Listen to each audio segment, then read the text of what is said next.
Sidang hadirin yang dirahmati Allah sekalian, kita teruskan lagi majlis dengan sesi pembentangan yang terakhir yang bertajuk Remaja Sentap yang akan disampaikan oleh Ustaz Anin Roslan, pengasas Tarbiyah Sentap yang tidak asing lagi. Untuk makluman, Ustaz Anin Roslan merupakan pengasas kepada Tarbiyah Sentap yang mempunyai 5 komponen utama, iaitu Sentap Press Sdn Bhd, sebuah syarikat penerbitan buku tarbiyah, Tarbiyah Sentap Record, Tarbiyah Sentap Production, Tarbiyah Sentap Consultancy dan Tarbiyah Sentap Event. Ustaz Anin juga merupakan seorang Al-Hafiz yang menghafal 30 juzuk Al-Quran. Beliau juga seorang penceramah bebas yang pernah dijemput menjadi panel dalam rancangan Assalamualaikum TV Al-Hijrah, program Tabayun Extra Oasis dan Halaqah TV 9. Dengan itu, kita menjemput Ustaz Anin Roslan yang sangat popular ini untuk menyampaikan sesi pembentangan beliau. Bismillahirrahmanirrahim. Assalamualaikum warahmatullahi wabarakatuh.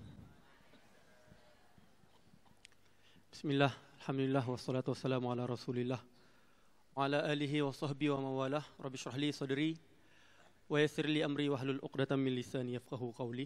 Rabbi zidni ilma warzuqni fahma. Subhanaka la ilma lana illa ma 'allamtana innaka antal alimul hakim. Amma ba'd. Yang anda muliakan pengurus majlis, yang anda kasihi Ustazah Nur Salihah, Ketua Wanita Isma, pengarah Korwanis, AJK dan seluruh muslimin dan muslimat yang hadir pada hari ini. Semoga kedatangan kita pada hari ini Allah balas dengan syurga, insya-Allah. Sebenarnya perjalanan menuntut ilmu ni mukadimah sikitlah. Ada satu hadis Nabi SAW, hadis sahih, yang orang menuntut ilmu ni, seluruh hidupan kat muka bumi ni mendoakan keampunan untuk dia. Hatta Ibnu Abbas dia menafsirkan, dia kata hatta ikan paus di laut pun mendoakan keampunan untuk orang yang menghadiri majlis-majlis ilmu. Moga-moga kita keluar daripada tempat ni kita dah diampuni oleh Allah SWT, insya-Allah. Jadi pada tengah hari ni dalam keadaan semua ngantuk, kita akan ulas tajuk Remaja Sentap. Aku pun tak tahu kenapa tajuk dia macam tu. Remaja Sentap. Ada yang remaja ke sini? Banyak. Okey. Tapi anak akan ulas dalam skop yang besar sikitlah, insya-Allah. Boleh Sebelum nak mula, anak nak bercerita. Sebulan yang lepas, anak buka Instagram. Anak bukalah DM, tahu DM? Yang tua-tua DM ni direct message, orang yang message personal lah kat Instagram tu. Ana jarang buka DM tu sebab ada beribu soalan, Ana pun tak sempat nak buka. Tapi terdetik lah nak tengok satu-satu tu kan. Tiba-tiba ada satu soalan yang membuatkan Ana jawab jugalah, walaupun biasanya tak jawab. Perempuan, dia kata, Ustaz, saya nak bunuh diri bagai semua kan. Apa hal? Sekarang ni saya tak boleh nak keluar bilik. Kenapa? Begini ceritanya. Cukup menyeramkan. Umur dia tak tahu berapa, 18 kot. Tak tanya umur dia. Tapi basically, dia pendekkan cerita berzina lah. Lepas tu pregnant. Mak bapak dia tak tahulah yang dia pregnant. Tu yang dia tersorok kat bilik tu. Tapi itu anak dah biasa dengar dah, banyak dah. Berapa banyak dah soalan-soalan macam tu yang datang. Tapi yang ni epic sikit, dia kata. Yang dia berzina tu dengan suami orang. So dia kata, tapi macam mana nak buat? Kalau saya nak kahwin, takut isteri pertama dia marah, kantoi pula. Tapi kalau takkan nak gugurkan, dosa pula. Apa saya nak buat, Ustaz? Akhirnya, Ana nak tulis panjang lah. Malah Ana bagi nombor. Ada bagi nombor dia, Ana voice note. Panjang. Lepas tu dia tak balas. Tak tahu apa jadi kat dia sekarang. Dia balas, terima kasih Ustaz. Lepas tu anak tak tahu apa jadi sekarang. Moga-moga Allah mudahkan segala urusan dia. Itu satu contoh. Okey, ini untuk yang ibu-ibu pula, ayah-ayah pula. Kawan Ana, dia kata dia ada awek seorang ni. Ada perempuan lah, makwa dia. Geli pula awek makwa dia. Dia kata dia tengok wayang dengan awek dia. Tapi di drive yang drive diorang berdua tu adalah mak dengan bapak perempuan tu. So mak bapak dia pergi wayang sekali dengan dia dan anak perempuan dia. Lepas dah pergi wayang, bila nak balik tu, si ayah tu keluar dengan perempuan muda lain. So kawan Ana ni, dia tanyalah isteri kepada suami tu, isteri kepada lelaki tu, dia keluar dengan siapa tu? Alah, macam tak biasa pula, mak dia jawab. Maknanya, mak dia tahu bapak dia berzina dengan lain. Faham? Bukan tu je. Makcik pun biasa juga. Bayangkan anak dia macam mana? Bapak lah. Apakah ini semua? Lepas tu kawan anak tu dia kata, Nin, kalau hantar hidup dalam keadaan bersosial dengan orang-orang macam ni, sebenarnya banyak gila orang macam ni. So Ana macam, Alhamdulillah Ana, mak ayah Ana didik Ana daripada kecil. Alhamdulillah Ana sangat bersyukur. Kalau tidak Ana pun tak tahu jadi apa sekarang. Semoga Allah bagi syurga kepada mak dan ayah Ana lah, insyaAllah. Mak Ana dekat situ, cantik gila. Apa benda mengarut ni? Apa dia tadi? Tadi Ana bincang dengan Dr. Zain. Statistik anak luar nikah yang didaftarkan daripada 2006 sampai 2016 adalah sebanyak 530,000 anak luar nikah yang didaftarkan. Ana ambil kalkulator sekejap. 534,000 bahagi dengan 10 tahun, 2006 sampai 2016, purata setiap tahun 53,400 anak luar nikah yang didaftarkan. Tak termasuk yang gugurkan anak. Yang gugurkan anak, Dr. Zain kata purata yang didaftarkan juga 100,000 setahun. Maknanya 54,000 bahagi 365 hari, setiap hari ada 147 kes anak luar nikah. 147 bahagi 24 jam, setiap 1 jam 6 anak lahir. Hari ni program kita daripada pagi sampai petang berapa jam? Dalam 5 jam lah. 5 dah 6, 30 anak lahir. Anak luar nikah. Ini baru yang didaftarkan, tak termasuk yang tak didaftarkan, tak termasuk yang buang bayi, tak termasuk yang berzina tak dapat anak, tak termasuk yang tak berzina tapi pegang-pegang tangan je, tak termasuk yang tak pegang-pegang tangan tapi tak jaga pergaulan, tak termasuk yang dah jaga baik semua, hebat, tapi tengok video lucah, tak termasuk yang tak tengok video lucah tapi layan drama Korea, Bangla, Indon dan sebagainya. Indon, Melayu, mana lagi? Inggeris, semua tu lah. Yang pergaulan bebas, aurat didedahkan sini sana. Akhirnya, benda-benda macam ni lah yang merosakkan kita. Ana bagi contoh lah. Kenapa bila cerita pasal bahagia kan, bila cerita pasal bahagia tadi, kenapa ramai anak muda, kenapa banyak perempuan, depression lah, kemurungan, kan? Kenapa ramai stres? Akhirnya bila Ana fikir banyak faktor lah, banyak faktor. Ana tak nak cerita dari isu-isu perubatan dan sebagainya. Tapi banyak orang tak bahagia sebab expectation tau. Expectation. Ana bagi contoh lah. Ana pernah pergi Bangladesh, naik bas. Orang berlari-lari, ramai gila orang miskin bersepah. Ana pun tanyalah orang Bangla kat depan Ana tu. Macam mana korang boleh bahagia hidup macam ni? Teka dia jawab apa? Dia jawab Ana dengan satu soalan yang membuatkan Ana terdiam, lepas tu Ana tak tanya dah. Dia kata, apa definisi bahagia di sisi kamu? Faham tak? Ana terus, apa benda dia tanya ni? Yang kita tanya, macam mana kau boleh bahagia hidup susah macam ni? Dia jawab, apa definisi bahagia di sisi kau? Maknanya, kebanyakan manusia tak bahagia. Sebab apa? Sebab dia letak expectation yang salah dalam hidup dia. Bayangkanlah, Ana cerita pasal anak muda.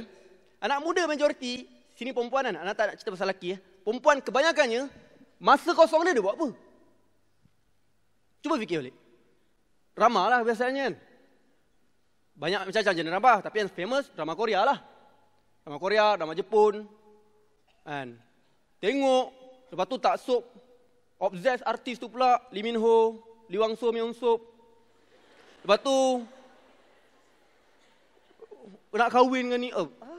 Kalau yang budak sekolah biasa, kan? Budak sekolah agama, bila tegur, Aku tengok drama Korea ni sebab aku nak belajar bahasa Korea supaya aku boleh dakwah orang Korea. Allah.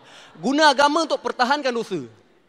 So bila kita dah tengok benda-benda macam tu, kan, dengar lagu pun dengar lagu, semua serangan-serangan pemikiran ni yang kita dengar lagu-lagu setiap hari, kita tengok movie-movie, drama-drama setiap hari, kita baca novel-novel setiap hari, dan yang kebanyakannya merosakkan kepala otak kita dan akhirnya membuatkan kita punya expectation hidup berubah. Bayangkan contoh. Kita tengok drama contoh pelakon cantik. Akhirnya kita akan rasa, aku nak jadi cantik macam ni. Contoh. Tengok romantik gila pelakon lelaki yang perempuan, Allah, kalaulah dapat suami macam ni. Mana ada orang kahwin dapat perfect macam tu? Itu drama. Anak dah kahwin, anak tahu lah. Sebab dah kahwin. Isteri kat mana tahu, kat belakang. Dia jadi jaga media kat belakang sana. So, tapi kita dah penuhi, kita dah faham, kalau kahwin aku nak lelaki macam ni. Patutnya lelaki kena sweet dan romantik macam dalam cerita ni. So, bila lelaki dia tak macam tu, tu yang dia tak puas hati. Tu yang tak cerai. Tu yang, faham tak? Dia dah letak expectation hidup dia. Kena jadi macam ni. Aku nak lawa macam ni. Aku kena ada power macam ni. Aku kena ada crush macam ni. So, bila kita dah, macam nak cakap? Bila tak dapat benda tu, tu yang serabut hidup tu. Bayangkan, antara soalan yang paling banyak anda dapat dalam Facebook, Instagram tu ke apa? Ustaz, macam mana nak move on? Anak muda faham lah. Mana dah couple, clash, mereka sedih. Macam mana nak move on daripada perasaan sedih tu? Alah sedihnya. Anak macam, ya Allah, tak ada benda lain ke nak sedih? Akhirnya anak terpaksa buat buku yang bertajuk Surat untuk Orang yang Putus Cinta. Buku tu mungkin sebab ramai putus cinta kot, dah terjual 45,000 naskah. Sebab ramai putus cinta. Sedih betul. So, persoalannya, sampai bila kita nak macam ni? Best ke hidup macam tu? Belajar, balik rumah, layan drama, nangis seorang-seorang, kalaulah aku dapat macam ni. Lepas tu tak dapat, sedih seorang-seorang. Lepas tu dapat, clash, nangis lagi. Kenapa aku tak dapat jodoh lagi? Nangis lagi. Ya Allah, clash, move on, nangis lagi. Sampai bila kita nak hidup macam tu? Sampai bila? Best ke? Serabut. Serabut gila. Seriously. Ana berani cakap, sebab Ana pun pernah lalui zaman tu. Ana zaman jahiliah, Ana sukalah. Ana tak tengok drama Korea. Ana pernah tengok anime lah. Ana suka tengok anime dulu. Zaman kecil-kecil dulu. Sekolah menengah. Ana tahulah perasaan terseksanya tengok anime ni. Lepas satu episod, nak tengok satu lagi episod. Nak tengok satu lagi episod. Dah habis episod. Kenapa ending ni macam ni? Tengok cerita lain pula. Lagi habis. Akhirnya jiwa kosong juga. Kosong. Jiwa kita kosong. Tak dapat apa. Konon-konon, dalam cerita Naruto banyak pengajarannya. Menipu semua tu. Kita tak amalkan pun pengajaran tu. Quran yang banyak pengajaran pun kita tak habis baca lagi. Lepas tu nak pengajaran kat Naruto apa jadah. Faham? Kita menipu diri kita sendiri. So persoalan Ana, sampai bila kita nak jadi macam ni? Wahai anak-anak muda sekalian, termasuk diri aku sendiri. Sampai bila? Sampai bila? Sampai bila? Sampai bila? Sampai bila? Fikir Ana pun fikir juga. Dan sepatutnya kita perlu jadi yang macam mana? Faham Sampai bila satu hal, dan sepatutnya kita jadi macam mana? So pada hari ini, Ana nak kongsi satu hadis Nabi SAW. Hadis riwayat Ahmad. Nabi SAW sabda, Inna Allah Azza wa Jal la yu'jabu minasyab laysat lahu sabwah.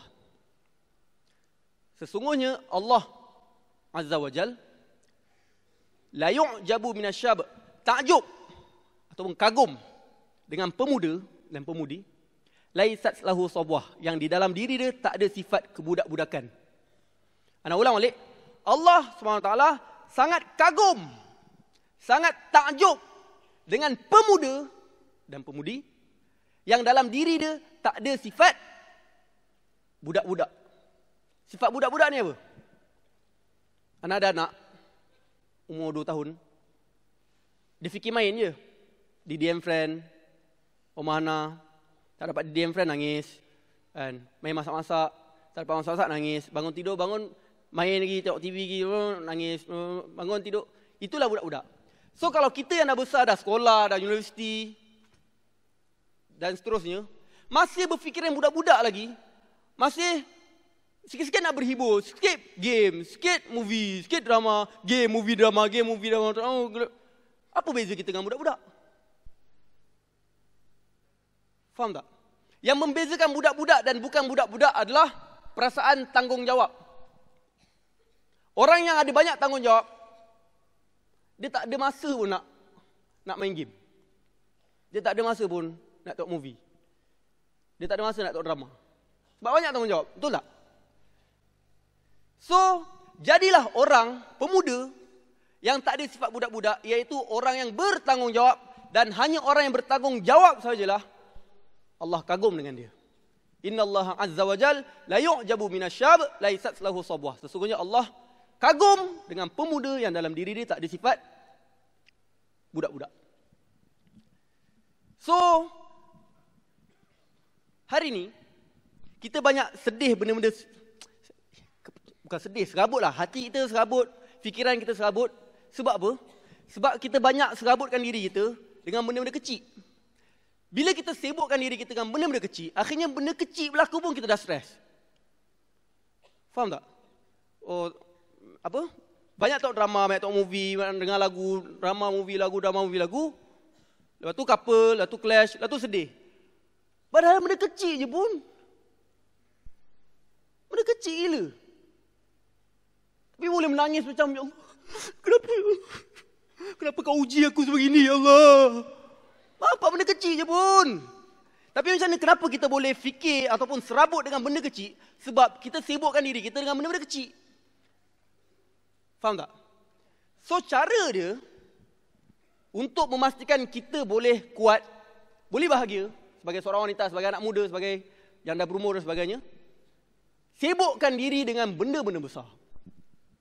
Sebab tu ada pepatah Arab kata, hamuka ala qadri ma ahammuk. Kesibukan kamu bergantung kepada apa yang kamu selalu fikir.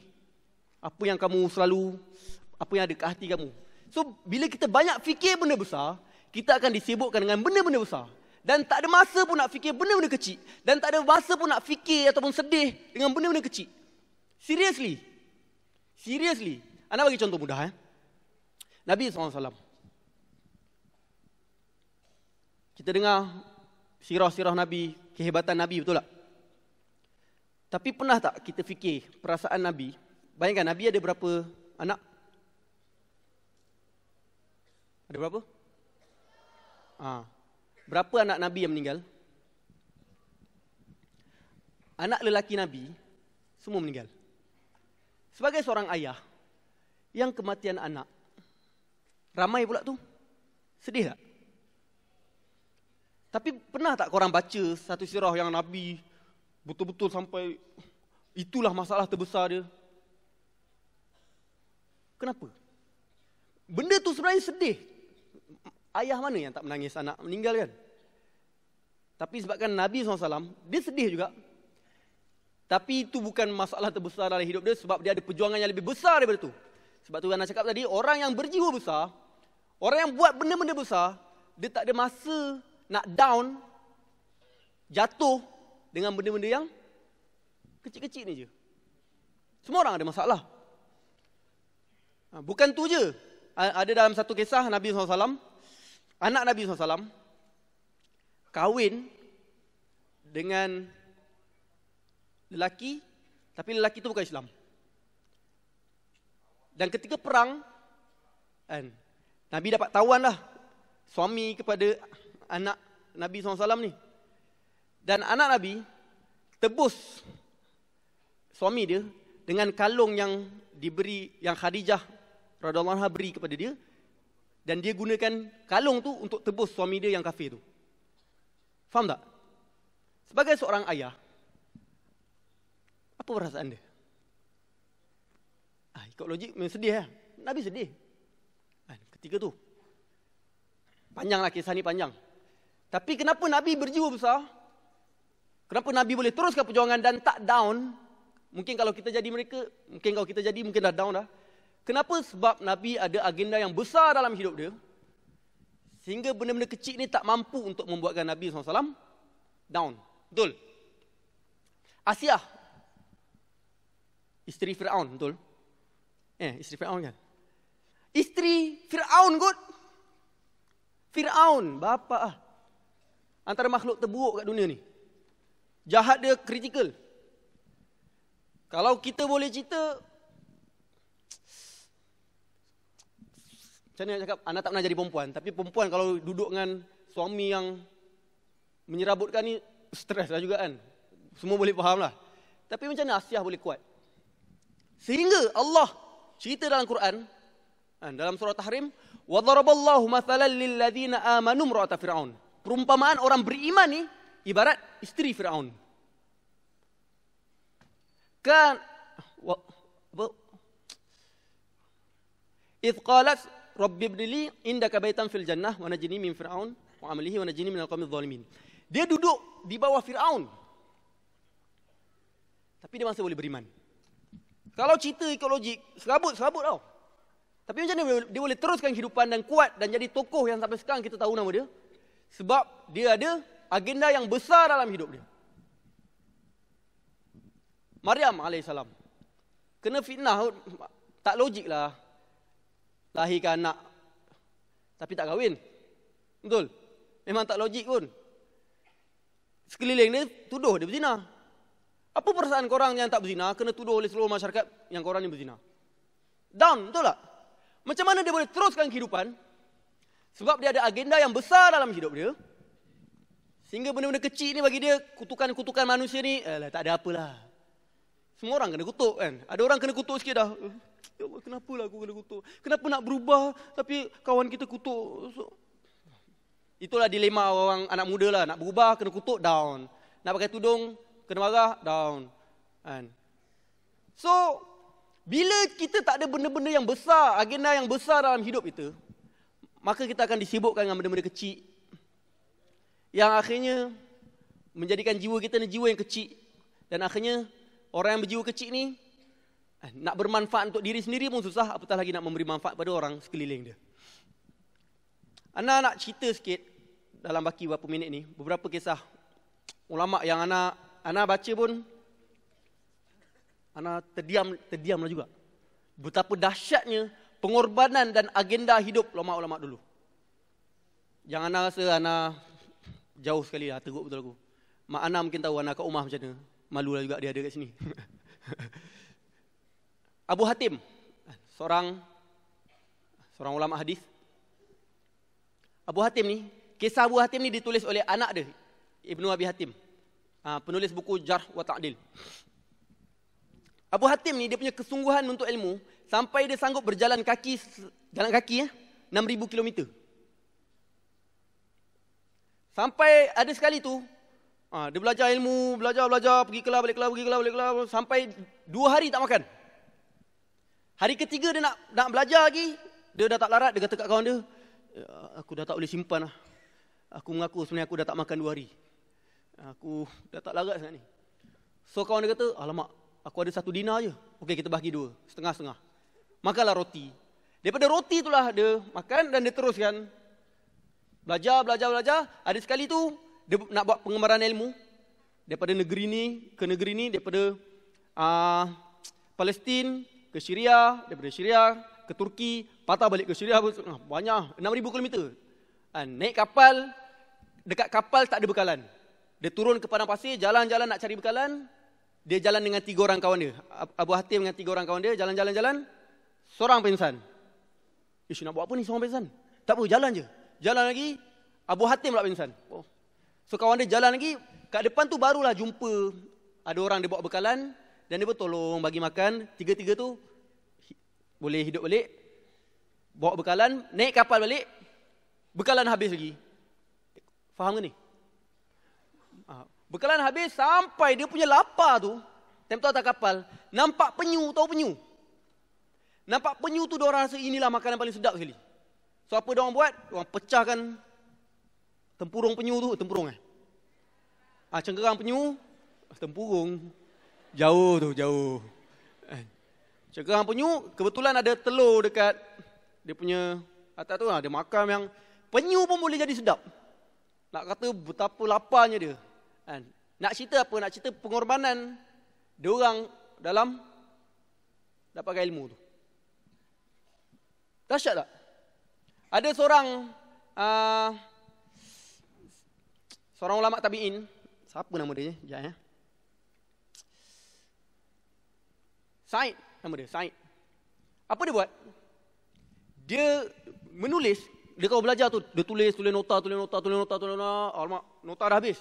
Dia tulis kat tangan, tulis, oh, tangan tak muat. Kat sini. Oh, alamak, tak tahu nak tulis mana. Selipar. Sampai macam tu dahsyat dia punya tenggelam dalam lautan ilmu tu, faham tak? Sehingga sebabkan benda-benda macam tu lah, ulama-ulama dulu, dia punya ilmu tu berkat sampai sekarang kita boleh guna tau.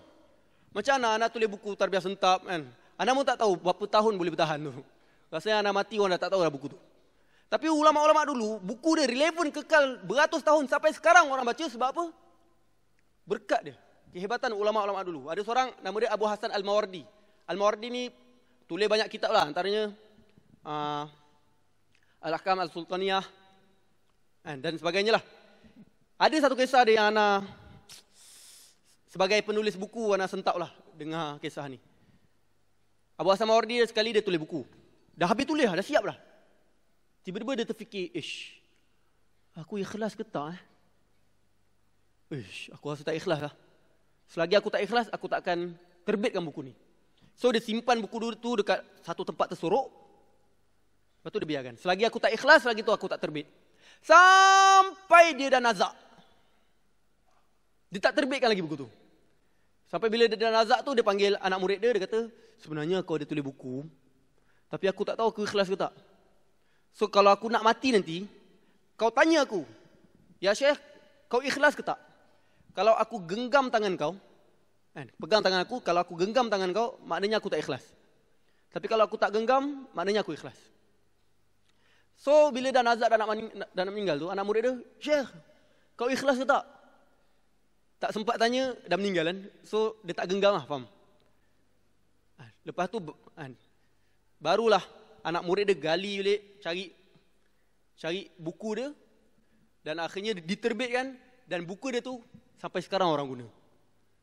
Betapa dahsyatnya kehebatan ulama-ulama terdahulu. Kerana apa? Ikhlas mereka, pengorbanan mereka, agenda besar dalam hidup mereka, sehingga mereka tak mainlah isu-isu kecil ni. Sebab jiwa mereka jiwa yang besar. Faham Sebab tu akhirnya bagi anak nakkan kebahagiaan, jadilah orang yang berjiwa besar. Buatlah benda-benda yang besar dalam hidup. Sebagai perakhiran ni, anak-anak tutup dengan satu kata-kata yang anak minta maaf, anak tak ada slide. So catatlah kata-kata ni. Anak bila baca benda ni anak sebab tau.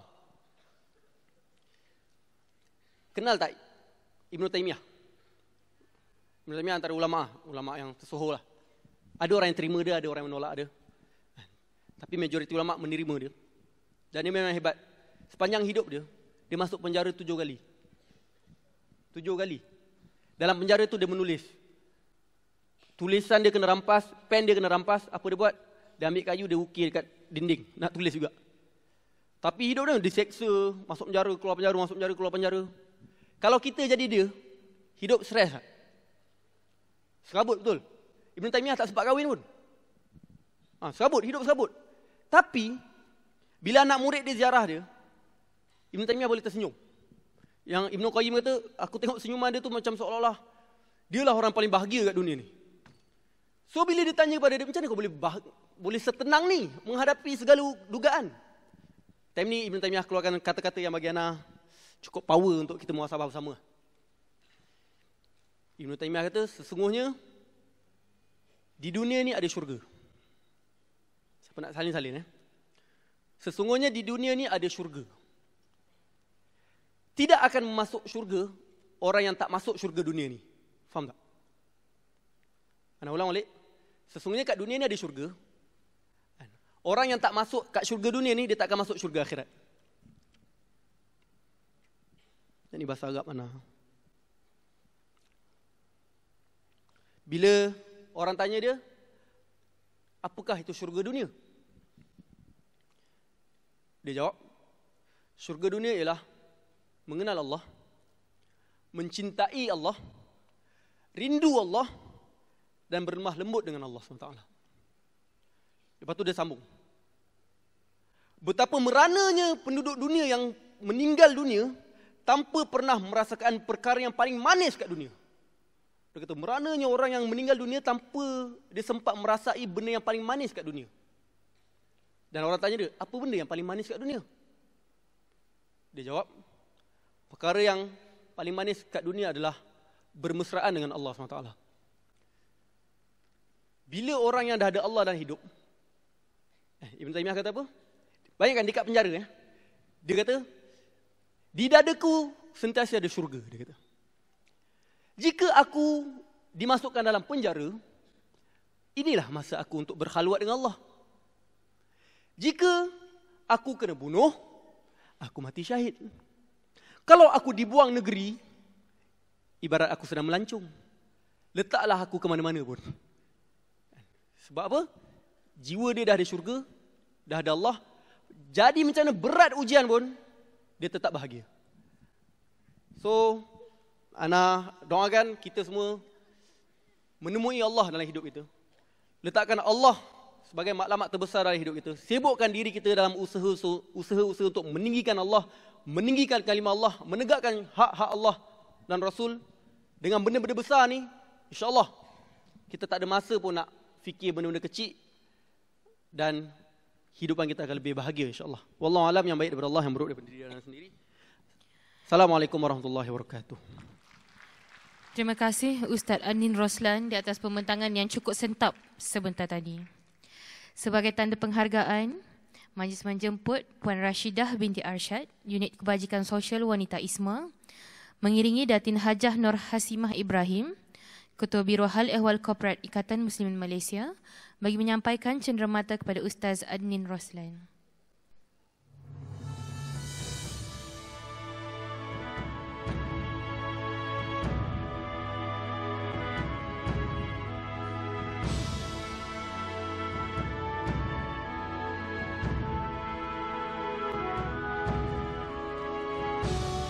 Terima kasih kepada Datin Hajah Nur Hasimah di atas kesudian menyampaikan cenderamata sebentar tadi.